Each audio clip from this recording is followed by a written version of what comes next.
మీరు ఖచ్చితంగా ఒక కేసు అట్రాక్ట్ చేసుకున్నారు. ప్రైమా ఫేసి అఫెన్స్ ఉంది. You have to prove it in court. Various రీజన్స్లో ఇది చేయవలసి వచ్చింది.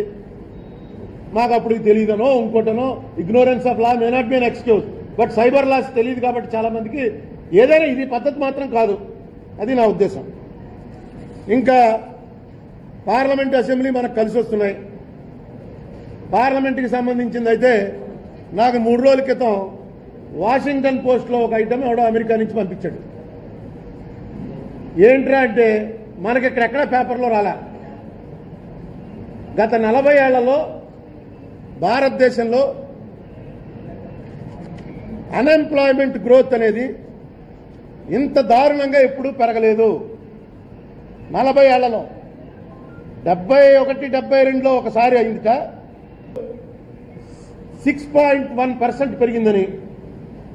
ఎలక్షన్ ముందు ఇది రూలింగ్ పార్టీకి చాలా ఇబ్బందికరమైనటువంటి పరిణామం అని వాషింగ్టన్ పోస్ట్లో పడ్డది ఎవడో నాకు వాట్సాప్లో పంపించాడు.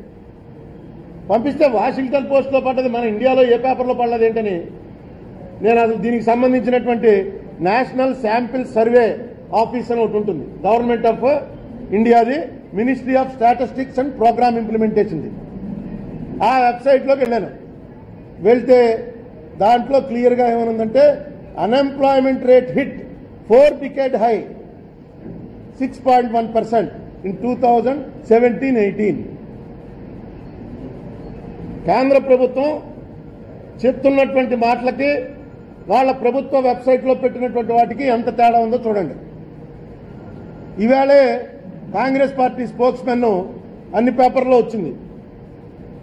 డిమానిటైజేషన్ వల్ల రిజర్వ్ బ్యాంక్కి సంబంధించినటువంటి ఏదైతే అక్కడ బ్యాంక్ నడిపే టీం ఉంటుందో వాళ్ళు డిమానిటైజేషన్ తీవ్రంగా వ్యతిరేకించారు.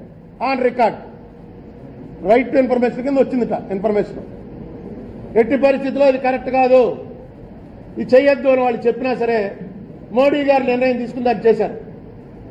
దాని ఫలితంగా ఈ 6.1%కి అన్ఎంప్లాయ్మెంట్ గ్రోత్ వచ్చేయడానికి కారణం అది కూడా ఒక కారణం. అది కూడా వాషింగ్టన్ పోస్ట్లో రాశాడు కానీ మన ఇండియాలో ఎక్కడ రాలా. మరి ఏమన్నా బిజినెస్ పేజీల్లో వచ్చాయి మనం చూడలేదు. మామూలుగా మనం చదివే న్యూస్ పేపర్స్లో ఇద్దరు రాజీనామా చేశారు. అదే చెప్పబోతున్నా. అందులో ఇద్దరు దీనికి సంబంధించినటువంటి నిర్ణయాలు తీసుకునేటువంటి బ్యాచ్లో ఇద్దరు రాజీనామాలు చేశారు. దీని మీద సరైనటువంటి యాక్షన్ తీసుకోవటం కానీ ఈ రిపోర్ట్కి వాల్యూ ఇవ్వటం కానీ ఏమి చేయిందని మేమెందుకు ఇందులో మెంబర్స్, ఈ సర్వే అంతా మేం చేయడం ఎందుకని ఇద్దరు రాజీనామా చేశారు. ఈ రాజీనామాలు చేసిన విషయం కూడా ఎలా బయటకు వచ్చిందంటే అబ్బాయి ఆ రాజీనామాలు వేరే కారణాల వల్ల చేశారు, మేము ఆమోదించామని ఒక మంత్రి గారు ప్రకటించారు. ఆ ప్రకటన వచ్చింది. కనెక్షన్ ఇది. కేంద్ర ప్రభుత్వం పరిస్థితి ఎంప్లాయ్మెంట్ ఈ 500, 1000 తీసేశాను, మొత్తం అంతా మారిపోతుంది, దేశం అంతా మారిపోతుందని చెప్పిన దాంట్లో ఏమీ మారలేదు. నిరుద్యోగం పెరిగిపోయింది, బోర్డు అంతమంది దెబ్బతినేశారు. మా దేశాయ్ గారే అక్కడ హైదరాబాద్ హాస్పిటల్కి వెళ్ళి రాత్రి వెళ్ళి ఏటీఎంలో తీసుకున్నారు. పొద్దున్న హాస్పిటల్కి వెళ్ళడానికి టెస్టులకి దానికి 10,000 ఎంతో తీసుకుంటే 12 గంటలకి అవి పనిచేయని చెప్పి తెలిసింది. ఇబ్బంది పడవలసి వచ్చింది. ఎప్పుడు ఎవడు అడగని వాళ్ళు వాళ్ళని అడిగి గురువు డబ్బులు ఏమైనా ఉంటే సభ్యుని తర్వాత ఇస్తాను, పొద్దున హాస్పిటల్ అపాయింట్మెంట్ అని. చాలా మంది ఇబ్బంది పడ్డారు. పడిన నోరు మూసుకు ఎందుకు ఊరుకున్నారంటే ఏమో ఇదో పెద్ద దేశంలో మోడీ గారు వచ్చాడు, దేశం అంతా కూడా తిప్పేస్తున్నాడు, అందులో ఇది భాగం 3-4 లక్షల కోట్లు పోతాయన్నాడు గంగానదిలో అనుకున్నారు. ఏమీ పోలా, 100ల కోట్ల మీద పోయింది. అది ఎప్పుడు నెగ్లిజిబుల్ లేట. దొంగ నోట్లు వచ్చేవి ఇవి వచ్చేవి. 14 లక్షల కోట్లలో 400 కోట్లు ఉన్నాయంటే నెగ్లిజిబుల్. అది అదే రిజర్వ్ బ్యాంక్ వాళ్ళు రాశారట. ఇది కరెక్ట్ కాదు, దొంగ నోట్లు అవాయిడ్ చేయడానికి కోసం అని మొత్తం నోట్లు ఆపేద్దాం ఉండడం కరెక్ట్ కాదు అని. అదొక విచిత్రం. ఇంకా దానికైనా మించిన విచిత్రం ఏంటంటే రాఫెల్. మొన్న మోడీ గారు అంటున్నారు ఇదే రాఫెల్ తుపాకీ ఉంటే అంత రాఫెల్ ఫ్లైట్స్ ఉంటే ఇంకా బ్రహ్మాండంగా ఉండు మనకి. ఎవడాపాడు? రాఫెల్ ఫ్లైట్లో కొన్న రేటు చెప్పమంటే రేటు చెప్పినవాడు ఎవడన్నా ఉంటాడండి అసలు? నీకు అందులో టెక్నాలజీ ఏంటి, వ్యవహారం ఏంటని అడిగితే అవి చెప్పకూడదా, యుద్ధ రహస్యాలు, మన టెక్నాలజీ తెలిసిపోతే అవతల వాళ్ళకి. మొత్తం అంతా కూడా ఫోటోస్టాట్లు తీసి ఎవడో పట్టుకుపోయట.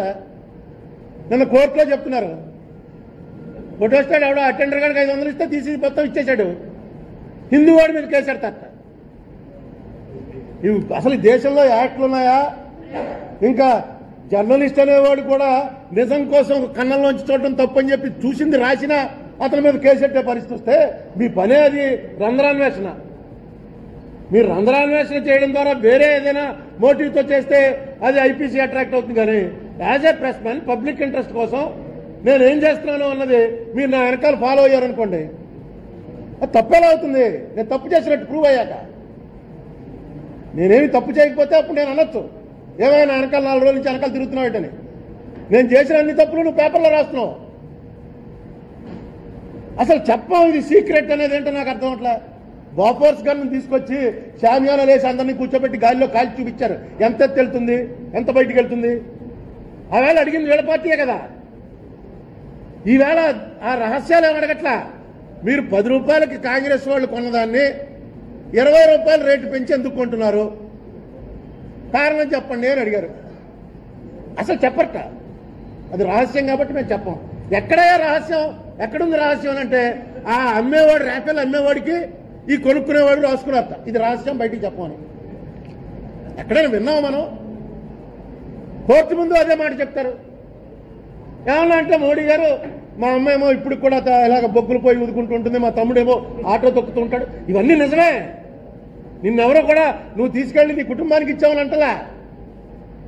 ఈ మోసం ఏంటి చెప్పు. ఇది మా డబ్బు, ఇది ఈ దేశానికి సంబంధించిన డబ్బు.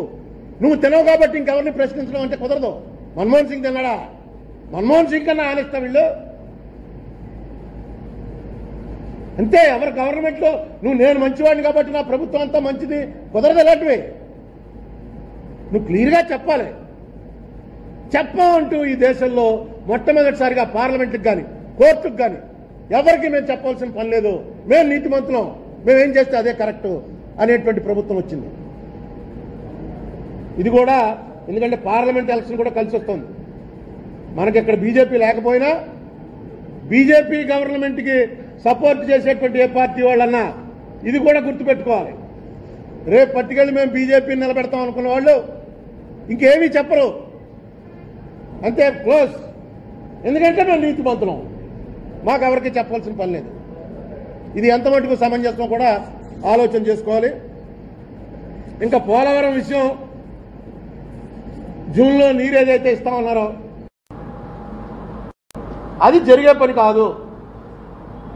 మొన్నటిదాకా మీరు బస్సుల మీద తీసుకెళ్లి చూపించారు. నేను ఈవేళ చెప్తున్నా, జూన్లో నీళ్లు ఇస్తామని చెప్పేది చంద్రబాబు నాయుడు గారిని కాంట్రాక్టర్లు ఇంజనీర్లు మాయ చేశారో, లేకపోతే కాంట్రాక్టర్లు ఇంజనీర్లు మీరు నోరు మూసుకోండి రా అని చంద్రబాబు ప్రజలను మాయ చేస్తున్నారో. మీరు చెప్పే దాంట్లో నిజం ఉంటే మీ ఇంజనీరింగ్ చీఫ్ ఉన్నారు కదా, ఇప్పుడు ఎలక్షన్ నోటిఫికేషన్ వచ్చింది కాబట్టి మీరు వాడకూడదు.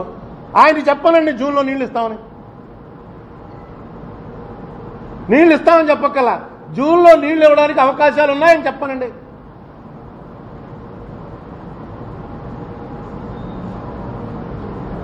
ఇప్పుడు ఆపేశారు, అక్కడ ఏం లేదు, ఓన్లీ కాపర్ డ్యామ్ కడుతున్నారు. కాపర్ డ్యామ్ కట్టడం వల్ల స్పిల్వే మీద గేట్లు పెట్టి ఆ గేట్లు ఎత్తడానికి సిలిండర్లు పెట్టి ఇవన్నీ తయారైతే తప్ప కాపర్ డ్యామ్ పెట్టడం వల్ల ఏం ప్రయోజనం లేదు.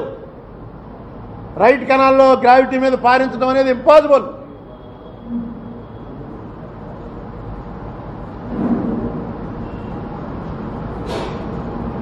అయినా సరే దీన్ని అంతే జల సమాధి చేయడానికి దేశాయ్ గారు చెప్తున్నారు. జల సమాధి చేయడం తప్ప ఇంకేం కాదని.